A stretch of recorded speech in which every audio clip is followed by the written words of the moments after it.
Você já parou para pensar que a região mais fria, mais isolada e mais inacessível do mundo pode ser o fronte mais quente nas novas guerras geopolíticas do século XXI? À medida que os glaciares derretem devido ao aquecimento global, surgem não apenas novas rotas marítimas, mas também recursos gigantescos no valor de trilhões de dólares. Mas o que as grandes potências procuram nessa escuridão gelada é apenas petróleo ou gás natural. Ou seriam aqueles minerais críticos ultrassecretos que alimentarão a tecnologia do futuro, nossos telefones celulares, nossos veículos elétricos e nossos foguetes espaciais. O Polo Norte, também conhecido como região ártica, não é mais apenas uma geografia distante onde vivem pinguins e ursos polares. É o novo campo de batalha do mundo, onde as superpotências globais jogam xadrez. Hoje, mergulhamos na verdade sombria que se esconde sob o gelo. Durante séculos, o Polo Norte permaneceu fora do comércio e da política mundial devido a massas de gelo intransponíveis e ventos congelantes que chegavam a menos 40 graus. Mas hoje a situação é completamente diferente. As mudanças climáticas e o aquecimento global podem ser um desastre para o nosso planeta, mas para alguns países e empresas gigantes, essa situação representa uma oportunidade incrível. Porque, à medida que as geleiras recuam, aquelas águas antes fechadas se abrem para navios mercantes. Hoje, duas rotas em particular têm uma importância enorme: a Rota do Mar do Norte e a Passagem Noroeste. Tradicionalmente, a viagem de um navio de carga que vai da Europa para a Ásia usando o Canal de Suez leva semanas. No entanto, esta nova rota ártica, aberta graças ao derretimento do gelo, reduz o tempo de viagem para 15 dias. Tempo é dinheiro, e estas novas rotas marítimas estão deslocando gradualmente o centro do comércio global do Oriente Médio para o Polo Norte.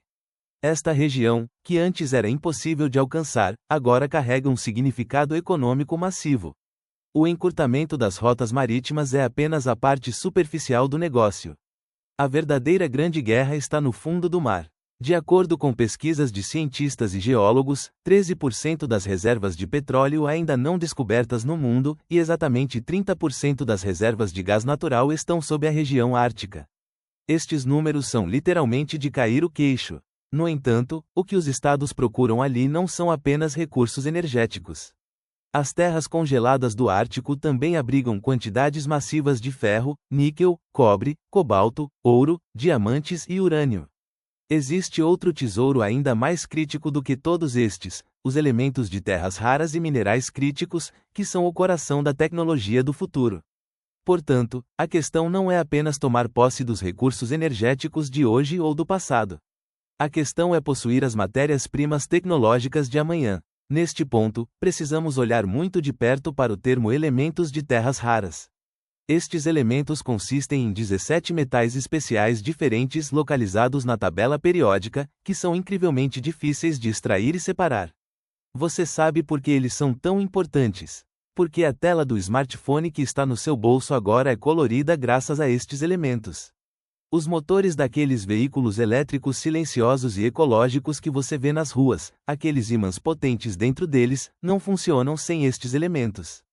Toneladas de elementos de terras raras são necessárias para que turbinas eólicas gigantes produzam eletricidade. Mais assustador ainda, a indústria de defesa moderna é completamente dependente destes elementos. Mísseis guiados com precisão, radares, sistemas de laser e a produção de chips que formam o cérebro dos caças não podem existir sem estes elementos. Podemos dizer isso de forma muito clara: as guerras globais do futuro não eclodirão por petróleo, mas por estes ímãs e metais silenciosos, pequenos, mas incrivelmente poderosos. É claro que é impensável que um tesouro tão grande permaneça sem dono. Hoje, as superpotências do mundo estão em uma corrida implacável para lotear o Ártico. O jogador mais importante e agressivo em campo é, sem dúvida, a Rússia. A Rússia é o país com a costa ártica mais longa do mundo. E para usar esta vantagem, tem construído bases militares massivas na região nos últimos anos. Ao produzir navios quebra-gelo nucleares de nova geração, o país quer manter o controle absoluto da rota marítima. Os Estados Unidos, por outro lado, estão participando nesta corrida através do Alasca. O principal objetivo da América é garantir a sua segurança estratégica e equilibrar o poder crescente da Rússia e da China na região. A China, embora não tenha fronteira geográfica com o Polo Norte, envolve-se neste jogo definindo-se como um estado quase ártico. O principal objetivo da China não é militar, mas comercial e logístico. Ao aceder a estes recursos, a China quer garantir a sua superioridade absoluta na cadeia de suprimentos global. É claro que também estão à mesa outros países que fazem fronteira com a região, como o Canadá, a Noruega e a Dinamarca. As discussões sobre soberania e plataforma continental tornam-se cada dia mais duras nas mesas diplomáticas. O endurecimento nas mesas diplomáticas também aumenta diretamente a tensão no terreno. Então, existe realmente um risco de guerra no Polo Norte. Embora não haja um conflito aberto, os sinais de competição geopolítica e de Guerra Fria certamente voltaram. A reabertura e a modernização pela Rússia de bases militares abandonadas da era da União Soviética alarmaram todo o mundo ocidental. O aumento dos exercícios militares da OTAN e da Rússia na região, as novas bases de radar de alta tecnologia e os submarinos nucleares patrulhando silenciosamente sob o gelo revelam as dimensões da tensão. O Polo Norte não é mais apenas uma área de pesquisa científica devido a estes recursos massivos e rotas marítimas que possui, mas um dos pontos-chave da segurança global. Neste ponto, precisamos fazer uma pergunta muito mais profunda e filosófica. Para quem estes recursos massivos na região ártica são realmente extraídos? Especialmente os elementos de terras raras que se encontram sob a enorme camada de gelo da Groenlândia, uma região autônoma pertencente à Dinamarca, despertam o apetite dos investidores estrangeiros. Empresas de mineração gigantes estão migrando para a região e fazendo fila para obter licenças de exploração mineral. Mas o que ganha a população local? Que tipo de benefício as comunidades indígenas, que vivem nestas terras em harmonia com a natureza há centenas de anos, obterão destes projetos mineiros de bilhões de dólares? Quem pagará o preço do custo ambiental, da natureza destruída e das águas poluídas? Enquanto se extraem as matérias-primas modernas de que necessitamos para iniciar a era da energia limpa, estará começando uma era de colonialismo moderno. Estarão nascendo novas dependências. No centro desta discussão sobre colonialismo e monopólio está um único país, a China. A China não é apenas um país que extrai elementos de terras raras, mas também um monopólio massivo que controla sozinho quase 80% do mercado mundial com a sua capacidade de processar e refinar estes minerais. Não basta encontrar ou extrair um mineral na região ártica ou em qualquer outro lugar do mundo.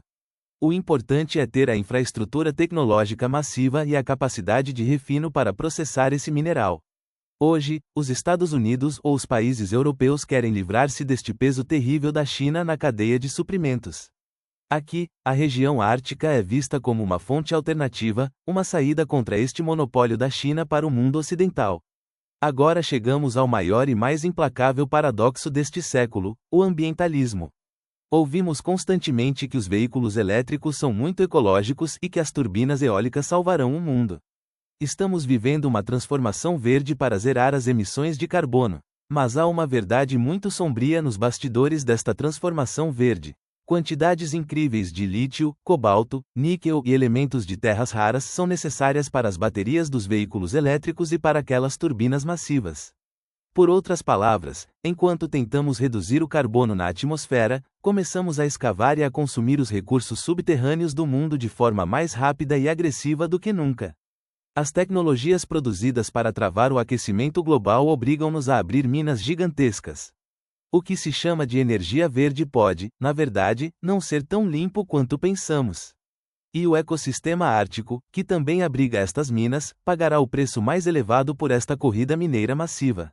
O Polo Norte é um dos ecossistemas mais sensíveis e frágeis do mundo. O aumento do tráfego de navios comerciais na região e a abertura de novos poços de petróleo convidam a terríveis catástrofes ambientais. Embora seja muito difícil limpar um possível vazamento de petróleo, mesmo em águas quentes, é tecnicamente impossível limpar esse petróleo entre massas de gelo gigantes. As atividades de mineração podem acelerar ainda mais a velocidade de derretimento das geleiras, levando a perdas irreversíveis. Os modos de vida milenares das comunidades indígenas enfrentam o perigo de extinção total.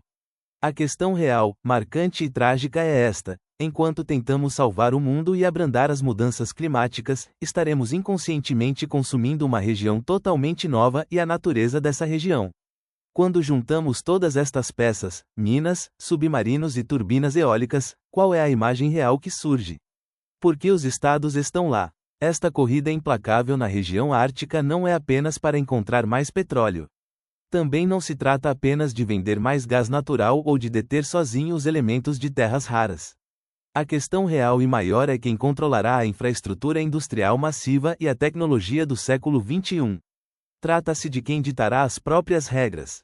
Esta corrida é uma corrida para saber quem se sentará ao volante da economia mundial no próximo século da humanidade. Quem controla os recursos também controla o futuro. Em conclusão, no topo do mundo, naquele isolamento gelado e branco, joga-se um jogo de xadrez muito sombrio. Talvez esta grande luta que começou na região ártica não seja apenas sobre o que está sob os glaciares que derretem, mas uma guerra definitiva sobre quem gerirá a futura economia e tecnologia da humanidade. A nova e moderna era colonial pode estar começando agora, silenciosamente, sob o gelo, e não mais sobre a terra ou o mar. E você, o que pensa sobre isso? Você acha que sacrificar as últimas regiões intocadas do mundo em prol da mudança para a energia verde é um preço razoável? Ou vamos apenas assistir à nova guerra das potências globais? Compartilhe sua opinião nos comentários.